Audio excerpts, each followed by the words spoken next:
Well, people across the region are getting ready for the Arctic blast, stocking up on food, batteries, and other essentials.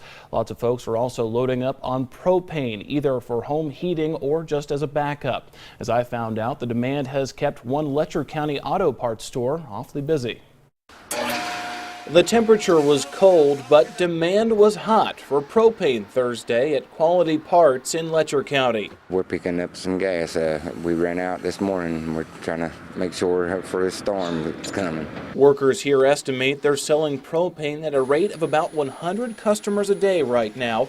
They say the threat of snow and ice makes this one of their busiest times of the year. Good for business, helps everybody in the community out, so it's a win-win situation. Jerome Napier says he came to get propane for his 99-year-old father-in-law. Yesterday it was really bad. He had traffic backed out in the road, and I had some in, and I said, I'll wait till it slacks down a little bit. Customers we talked to say they just want to be ready for whatever the storm might bring. Not really worried about it. I'm pretty much prepared. I thought I'd make sure that I got another heater. I'm all set if the power goes out. That's correct. For these customers, a full tank means a warm home and peace of mind.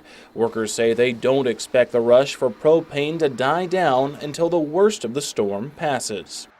An important safety note: if you plan on using a portable propane heater in your home, make sure it's labeled as safe for indoor use. Outdoor-only heaters carry a serious risk of carbon monoxide poisoning if used inside.